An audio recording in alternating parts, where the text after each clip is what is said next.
Well, Tom, I'm really excited about this week because we have started our new toolbox.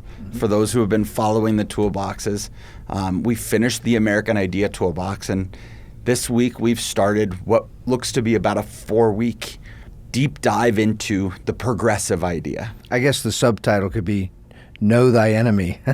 Know Thy Enemy.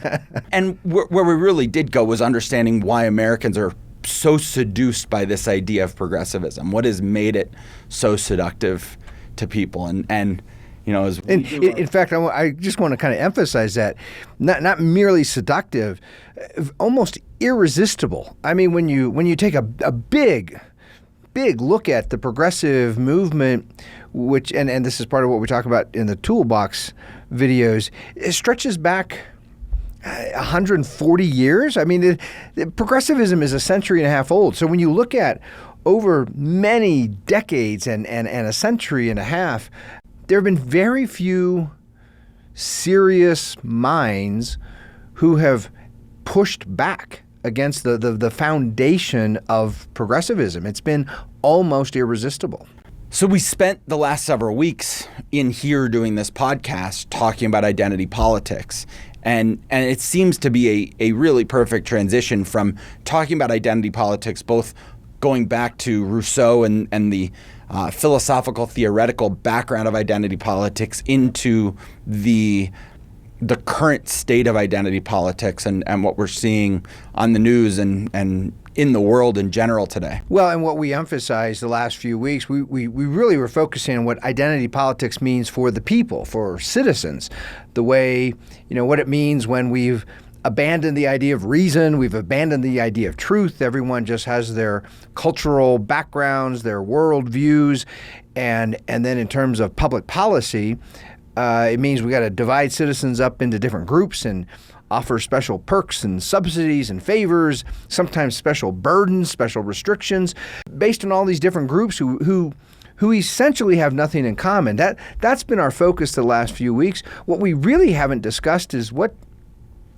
does identity politics mean for the governing class, the elite few who are in government, including elected politicians, presidents, members of Congress, as well as the millions of unelected bureaucrats out there. Right. And we talked so much about natural rights as we were talking through the identity politics ideas and how there's different considerations for natural rights and different groups and different approaches to different groups. And do you give more rights, or is there such a thing as women's rights or black rights or anything else? Or is it just natural human rights that everyone has a right to? And in that's really where progressivism takes hold, right? Is you actually have people in government, right? You just talked about we haven't brought in the government, but people in government deciding who's entitled to what rights. That's right.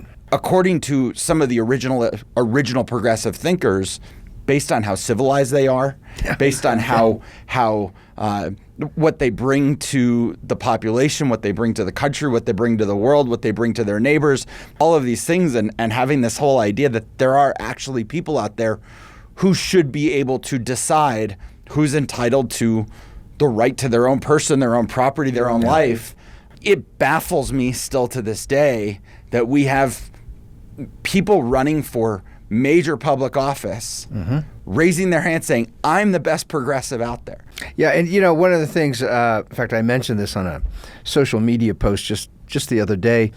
It's been my experience having taught, and I do a lot of speaking. I come and do podcasts with you. I've been in this arena of political thought basically for 3 decades. And my experience is the vast majority of people I've encountered who call themselves progressives, the vast majority have very little understanding of their own progressivism, of the history of progressivism. Because when you really go back to the origin of the progressive movement, which is what we do in the toolbox set, boy, it is filled with really ugly foundational ideas. It is tribal. It's not merely racist in the way we throw that term around today loosely. It is scientifically racist. I mean, they hold up this idea of scientific divisions of race.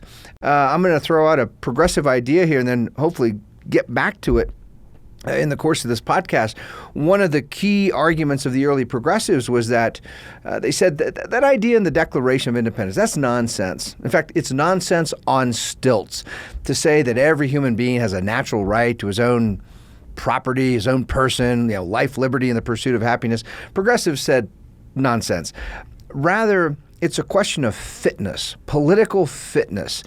Different groups and different races have demonstrated different capacities, different levels of fitness for freedom. And so one of the jobs of the elite political class is to look at a nation like the United States and decide which groups, which races, which tribes are fit enough for freedom. We'll give some freedom to them. And then the other races and the other tribes who are unfit for freedom, we're going to treat them more as a kind of nanny state looking over children while they develop and evolve and become more fit. There's a real tribal ugliness at the origin of progressivism, and that's alive today in the progressive movement. It's all about dividing citizens into different groups. The other piece of this, and I don't want to steal any thunder from our toolbox, but just encourage people to go take a look at it.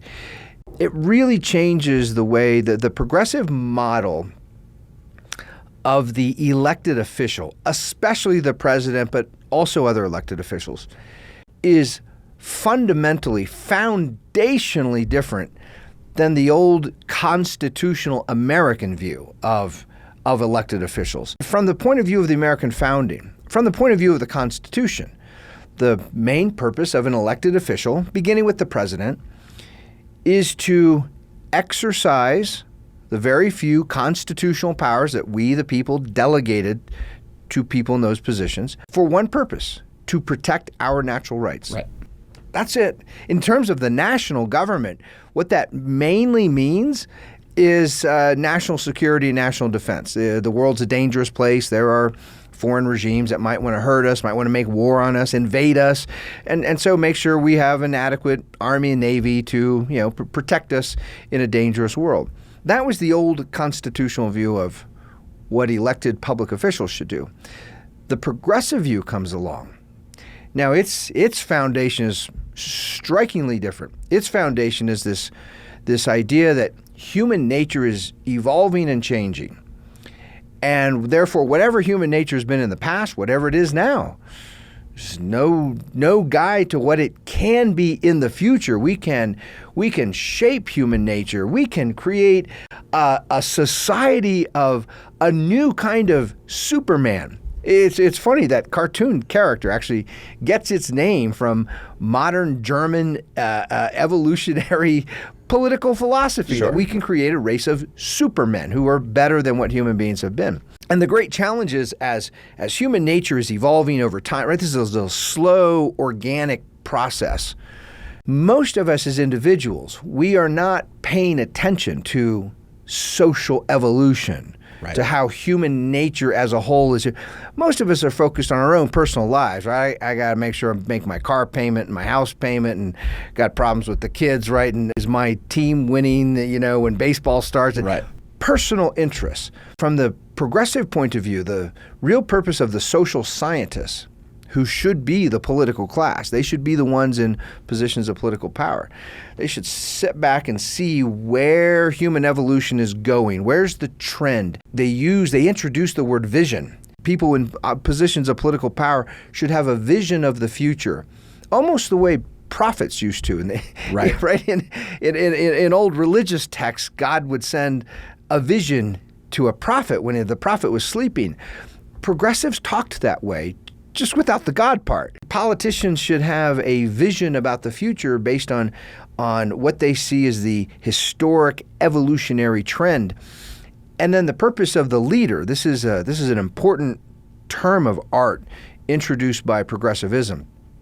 And it's a little striking. This is one of those things for our listeners. I want to pause for a moment and really reinforce this. Prior to the progressive movement, prior to the 1880s and 1890s, the term leader had traditionally been used as a term of reproach, a term of warning, Sure. something to beware of. When, if you read, for example, through the Federalist Papers, every time that word is used, leader or leadership, it's a bad thing. Hamilton and Madison are warning Americans, be wary of what they call visionary leaders who will lead you astray. They'll flatter you. They'll promise you all kinds of things they can't possibly deliver in order to subvert our constitutional order and get more power for themselves, for the leader. So from the founders' point of view, leadership is bad, Right. especially in the political arena. Free citizens don't want leaders. They want to live their own lives. They want to make their choices, their decisions. The political class is just supposed to exercise a few powers to keep us safe. And otherwise, we're doing the hard work of improving our lives, figuring out how to get along, how to, manage our families and our businesses and all those great challenges. But the progressive model takes that idea of leadership and says, hold on. Elected politicians, especially the president, is going to be way more than a constitutional officer. He's going to be our leader. The Germans have a word for leader, Der Führer. It was one of Hitler's favorite titles, to be called the leader. The Italians have a word for it, Il Duce, which was Mussolini's favorite word. And we see this in Woodrow Wilson, for example. He writes in an essay, he writes an entire essay about this topic, that he says, the presidency is far less important than the president. And what he means is the presidency is the constitutional office, right? The Constitution describes, here's this position, the President of the United States, and here are the powers and responsibilities of the president. And Woodrow Wilson says, almost meaningless, it doesn't matter. What matters is the individual who's there, the leader. What kind of will does the leader have? What kind of ambition does the leader have? The president can make anything of the presidency that he has the will to make it. Well, and that actually goes back to a word you used earlier, and that's fitness, right? It's not just fitness of tribes and clans, it's fitness of leaders, right? Mm-hmm. And the progressive movement looking at this as, you're only fit to have these rights, but this person is fit to be president. And we have heard that. I mean, I know it seems fresh in our mind about Trump, right? That's the biggest pushback against the president now is he's not fit for office. Right. But we heard that about candidates during both McCain and Romney, and probably even could go back and find quite a few records of Republicans saying, Romney and McCain, especially today's Republicans, saying they were not fit for office. We heard that George W. Bush was not fit for office. There were early claims during Reagan's presidency, he is not fit for office. This is not a new term, but that fitness is really key to their entire model. Yeah, and what the progressives do is they changed it. When ordinary citizens talk about a politician being unfit, typically, I think what they mean is either physically, maybe there's something physically wrong. Maybe a politician is sick with some disease or something like that and just shouldn't be in office for physical health's sake. Or mentally, maybe something is wrong with their mind. They can't think well. They're mentally unfit. But the progressive model of leadership has a much more ruthless character to it. When you really boil down their argument for fitness to be in office, it ultimately is a function of power. Mm-hmm. The person who is fit to be in any position of power is the person who has the will to be there, who is scheming and cunning enough and powerful enough and willful enough to force himself into that position. If you can force yourself into a position of influence and power, then by definition, you have the fitness to be in that position. Anyone who tries to obtain that position and loses, doesn't get there, by definition, it isn't fit enough, right? Otherwise, they would. It's like saying, think of some competitive arena like sports. If someone says, well, we're good enough to win the Super Bowl, but we didn't win it. We Right. lost. Well, if you lost, you're not really good enough to win it, right? Who is good enough, who's fit enough to win? The winner, the team that actually won the competition. Wilson has, in his essay on leadership, he addresses this question, which is, suppose you have multiple people, multiple candidates, all claiming to be the next progressive leader, all of them, and they present different visions of the future that differ from each other. As a good progressive, if someone says, I'm a progressive and I want the progressive leader to lead us into a paradisical future, but I've got these 3 or 5 or 10 different people all saying that they're the leader, and I don't know which one to pick. The way Wilson resolves that problem, he says, well, you cannot know in the present. You can't. You got to wait, and time will reveal. The leader who is able to enact his will, to do what he has the will to do, that's the legitimate leader. That's the one clearly his view of the future of evolutionary trends is correct because he was able to impose his will and do what he wants. It really boils down to a kind of might makes right. Sure. Right is whatever the leader has the might to do and get away with it. And what that means is, it means the president all of a sudden is way, way more than a constitutional officer, a constitutional servant with just a few constitutional powers. Now all of a sudden the president is the leader. Right. Who's going to shape our entire future, how we live and the world around us. The leader's going to change everything, which is one reason the leader needs to be able to influence education, religion, medicine, healthcare, housing, transportation. The leader needs to be involved in everything in order to help shape the future world in which we're going to live. And it's terrifying, because if we have said, well, we trust the leader because he's the leader and he's not going to hurt us, he's going to create this wonderful future, so we can ignore constitutional restraints on government power. The Constitution doesn't matter, just our trust in the leader matters. Now we put ourselves in this dangerous position where we've rejected this important control on government power, the Constitution. We threw that away decades ago. So it really all depends on who is selected as the next leader and what that leader is going to do, which is why every election cycle today in the modern world seems like life or death to citizens. And in a way they kind of are life and death, because we've thrown away every other kind of restraint. They've taken so much power beyond what's actually constitutional. And the perfect example of what you're talking about is the 2008 presidential primary. Right? You had two avowed progressives as your two finalists. You had Hillary Clinton on the one hand, you had Barack Obama on the other hand, and you had two people who everybody was sitting there saying, all the progressives, I'm just talking about the primary, right? Forget the general.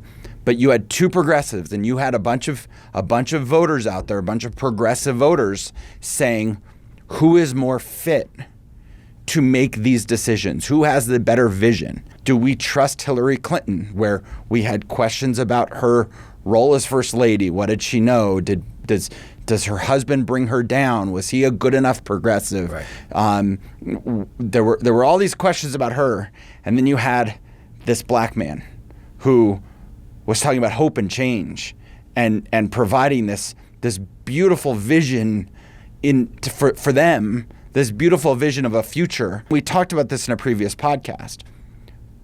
People before Donald Trump took that trip down the gold escalator in Trump Tower, and before we really got into the swing of the 2016 election, you had a lot of Democrats and you had a lot of progressives saying, I'm pretty disappointed with what Barack Obama accomplished in his time as president, because he portrayed this role as a leader. He had a vision. He had all of the skills. He was going to pick. You talk about fitness. Right. Part of that fitness is the ability to pick the right tribes. Who should be entitled to the rights and who should not? And you had a lot of progressives out there, and I think that's what spawned a lot of what we're seeing with Black Lives Matter right now. You had a lot of progressives saying right now, these white people over here, these white men on Wall Street, we had Wall Street, we had the Occupy Wall Street and all that, they should no longer be entitled to natural rights. They have not lived up to their role as a good citizen, and we should not give them rights anymore. Right. And these groups over here should be entitled to more rights. Well, so it's really curious if I understand you, and I think you're correct. If I do understand you, basically the progressive critique of Barack Obama was that President Obama failed from their point of view. He failed to the degree that he upheld any part of the old constitutional order, to the degree that he still respected, acknowledged the rights of some people who weren't in progressive privileged tribes. Right. And progressives are out there saying, shame on you, President Obama. Why did you respect their rights at all? Why not just go take away everything that they have, take away all their power, all their property, and punish them? Because that's really what a tribal progressive movement requires. And they also didn't feel like he was bringing people up. He wasn't giving these special rights to these other groups and saying, okay, I'm going to give you more rights, I'm going to give you more rights, and I'm going to give you more rights so that you have a better life experience than this other group who no longer deserves it. There was a longtime commentator for the New York Times named William Safire, very, very thoughtful, smart guy, and wrote a couple of excellent books on rhetoric, on modern political speeches and how they work. And he made a comment, and I'm going back now 20, 25 years ago. He observed that every important national political speech, presidential candidates, congressional candidates, those types, includes an I see section, a part of the speech where the candidate says, I see a future where poverty is eliminated. Right. I see a future where every American has fully free subsidized health care, right? It's basically the whole progressive notion of vision and saying you see these things coming in the future, right? Just follow me, vote for me, send me money, help me get into power, and then this future that I see, I'll make it real. And this becomes an important part of our politics, is selling and marketing visions right.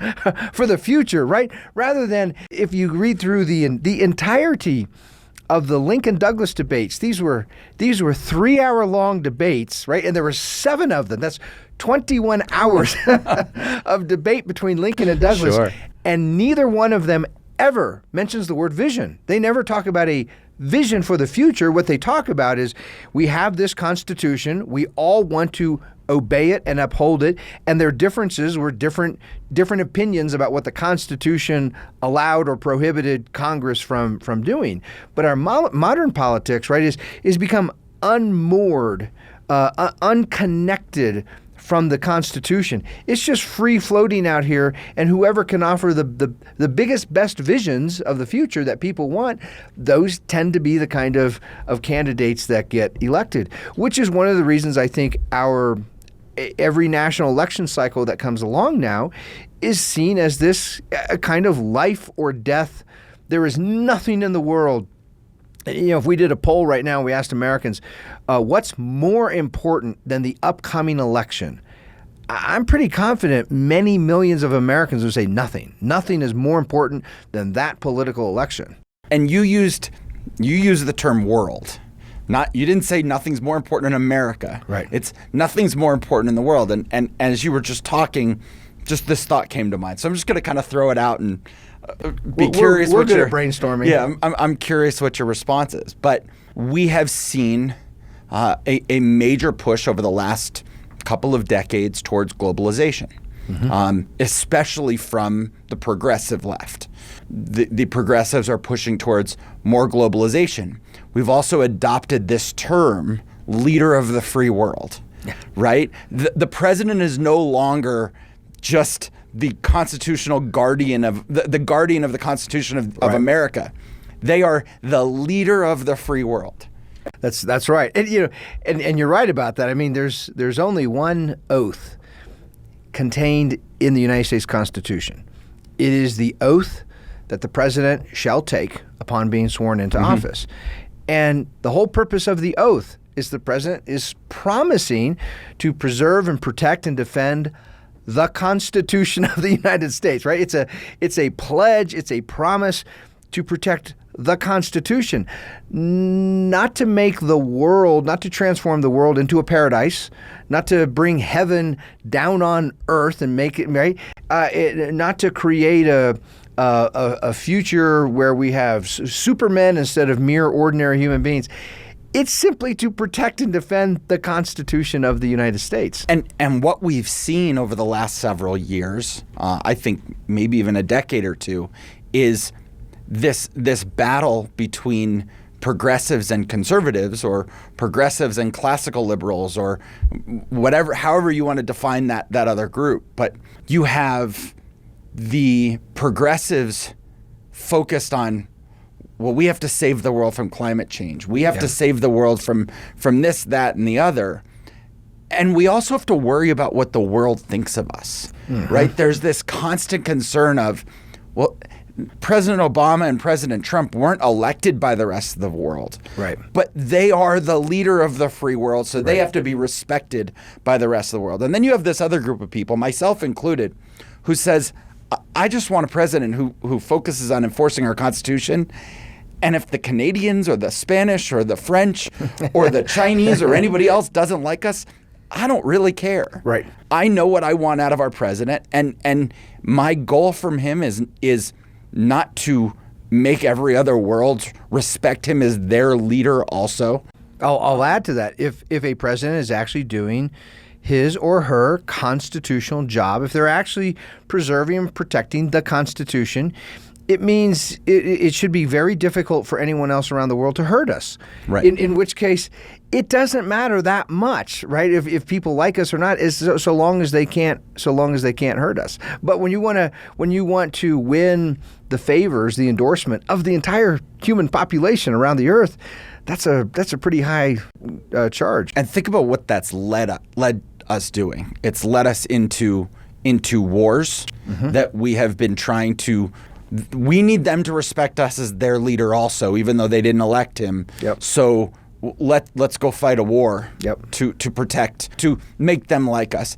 It's caused us to spend hundreds of billions of dollars, if not trillions of dollars, right? Sending money all around the world. All over the world to say, you better respect us as the leader. Right. If we're not your leader, you're not getting this money anymore. You better say nice things about us because we're giving you lots of free money.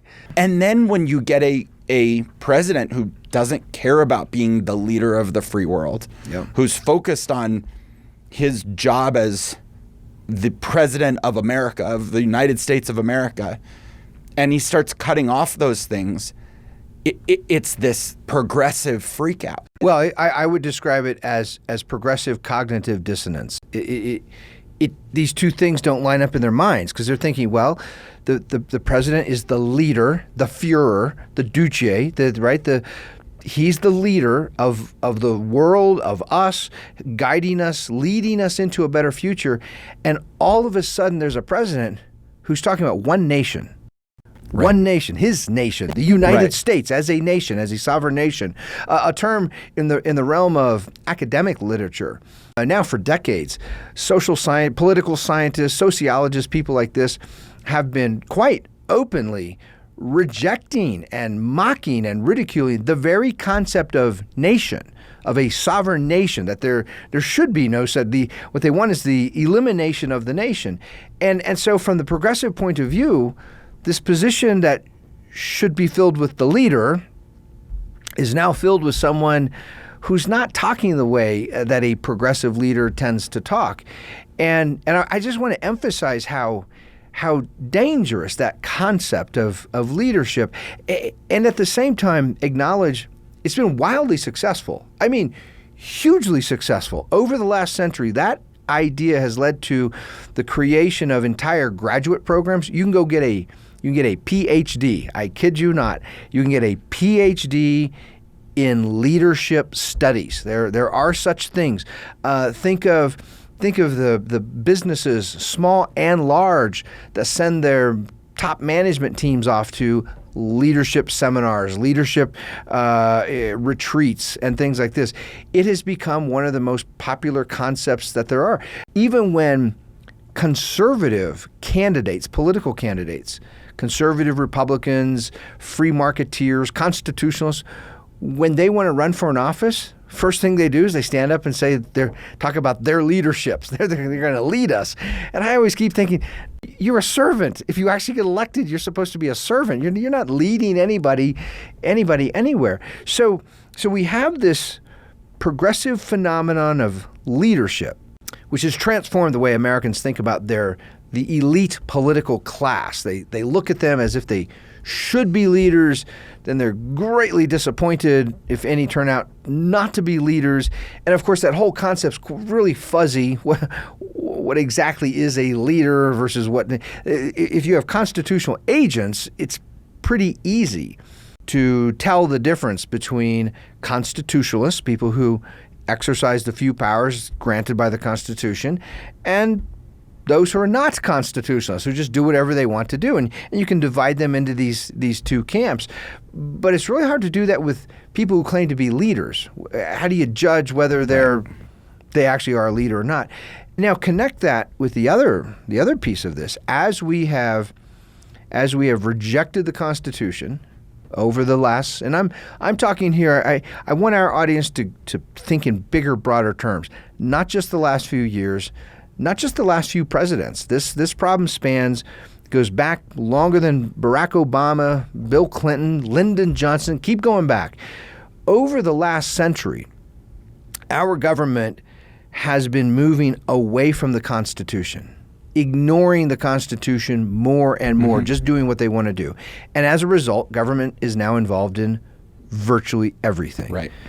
Name an area of life, and government is controlling it, regulating it, subsidizing it in all ways. Education, healthcare, housing, the food you eat, the medicines you take, the clothes you wear. I mean, every aspect of our life is controlled, regulated, licensed.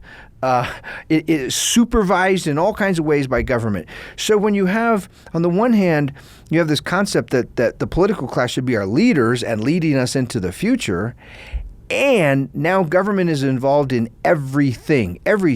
This makes a dangerous combination, and it's why our elections are so heavy, so gigantic, because it affects everything. It's also one of the reasons why, when any subject comes up, any story, think of any news story, literally about anything.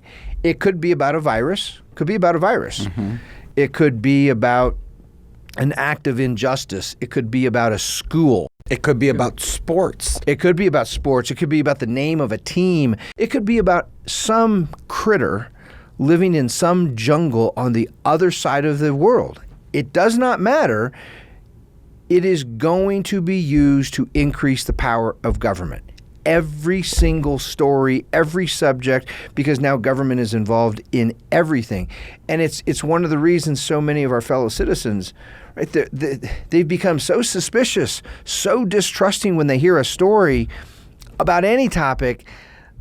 They're like, I don't know if I actually believe that, because they know that there's an entire political class ready to pounce on that story, right, and use it to expand their control over our lives. And I love to connect the dots. I love to talk about the dominoes, right? And for me, one of the biggest problems we have in our elections is people just say, if A, then B, and they ignore what happens to C, D, E, and F, and G.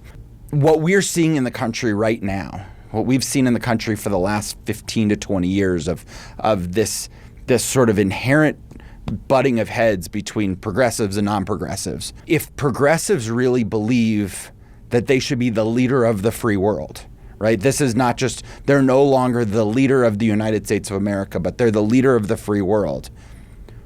What happens as that same butting of heads? If we have too many progressive leaders, you talk about elections being life and death.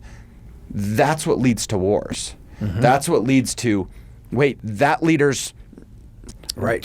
Talk about the most obvious, intense fight right now in the world. Right. It's in the Middle East. It's between Israel and a handful of other, the so-called Palestinians and the Iranians and the Syrians and all of these other groups who don't want Israel there. And they all have their own leaders. But who are accountable to the leader in the United States, right? It's been long established. Very few of them are willing to go against the will of the United States, the leader of the United States, out of fear of what happens next. We don't have to go into the whole history, but if you look at the war in 1967 in Israel, Israel gets attacked or is about to get attacked by on three different fronts. They attack first. They expand. And the leader in the United States and the leader in the United Kingdom say, you guys can't expand like that. Go give it back. And now Israel feels like they have to ask permission from the United States and the Western allies to say, guys, we think we're about to get attacked. What should we do here? Right. So you have all of these things happening. But eventually somebody's going to say, wait, you didn't pick us. You were supposed to pick our tribe, and you didn't pick our tribe. Now we're not friends anymore. Now you're not our leader anymore. And when that happens, that's when you start to get fighting and battles. And we've gone through a very long period without a world war. That's the dominoes are leading back to that. Yep. If we continue to do that. And that whole myriad arrangement of nations with their own leaders conflicting with each other, combined with the tribal way of thinking, combined with the disconnection from constitutional government, it gets really complicated. Versus, say, a United States government that has one goal: protect the natural rights of its own citizens. Period. Right. That would be a country, if such a thing was possible, a United States that focuses just on protecting the individual rights of its own citizens, nothing else. That would be a country that wouldn't have a whole lot of problems with the rest of the world, and it wouldn't have a whole lot of internal domestic problems, because all citizens would realize, well, we're all being protected by equal laws, equal protection under the laws, and then each of us is free to make of our life, what we can make of it. So with the time we have left, we have this whole upcoming series of Toolbox videos. Yeah. I think it would be an interesting conversation to give a little bit of an overview of the timeline that we're taking people through, right? We are emphasizing progressivism didn't start with Obama. Progressivism didn't start with the Clintons. Progressivism didn't start with LBJ. It didn't start with FDR. Right. It didn't start even with Woodrow Wilson, although he maybe was the first president. Yeah. Teddy Roosevelt, I mean, Yeah, that's true. TR is certainly in there. You've got that whole conversation, but going all the way back to Heidegger and the German philosophers. Yeah. And it stretches all the way back historically to the Civil War. We go into more depth in the toolbox, which is why people should take a look at those videos. The summary is the progressive result is really, the progressive movement, the origin, the emergence of progressivism is ignited by the devastation of the Civil War. And it's one of the things, it's really important what we do in those toolbox videos. We want to help our fellow citizens understand the attraction and in many ways the seduction, the temptation of progressivism. And part of the temptation was you got to go back and put yourself in that environment after the Civil War. Unparalleled, unimaginable death and destruction and carnage. And you have some young, bright thinking, scholarly, academic Americans who become persuaded that America was misfounded, that the whole founding was unprincipled, was a mistake, because they said, look at where it led. It led to this near national suicidal civil war. And they wanted to find a new foundation, a new platform, a new basis for a new kind of regime. One of the really important progressive thinkers and writers was a journalist named Herbert Crowley, and he launched a magazine that's still around today. And their whole project is contained in the name of the magazine. The magazine is The New Republic. Right. In other words, there was the old constitutional republic founded by the Constitution of 1787, explained in the Federalist Papers, and the work of the progressives is to create a new republic, right, a better republic, a progressive republic, which means getting rid of the principles and the structures of the old constitutional form of government. And that project starts immediately after the Civil War. So we're talking the late 1860s, 1870s, 1880s. By the time Woodrow Wilson is elected in 1912, progressivism has already started reshaping the whole world of higher education. An entirely new model, the Progressive Research University, is replacing the old traditional liberal arts kinds of schools. This will become the mainstream of political thought. It seeps into both political parties. You mentioned Teddy Roosevelt before.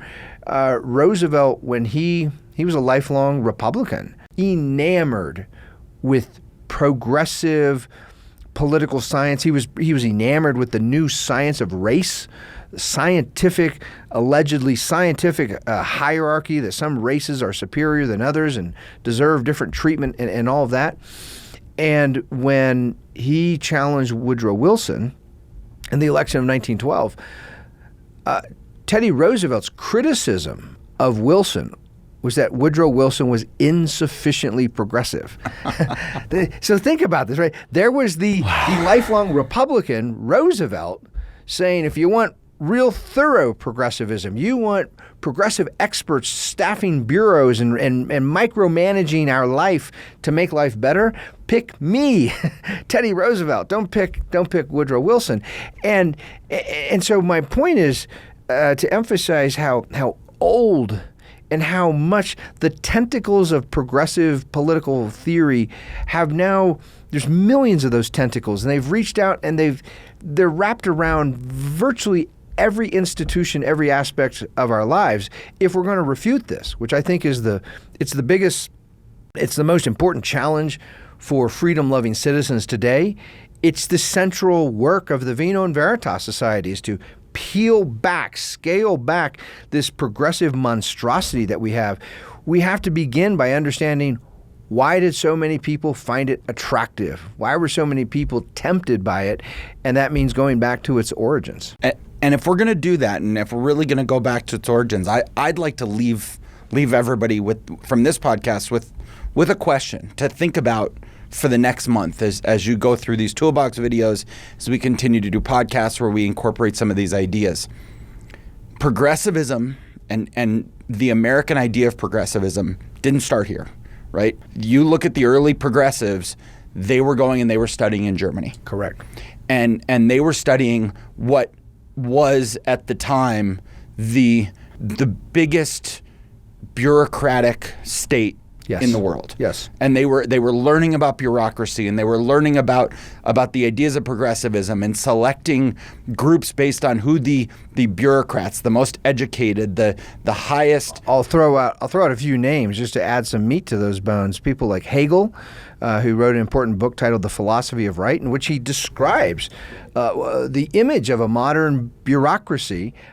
People like Max Weber, who Weber almost single-handedly takes that word bureaucracy and turns it into a philosophic term of art. I mean, this was to study the science of bureaucracy in the 1880s and the 1890s, the way that American progressive social scientists were.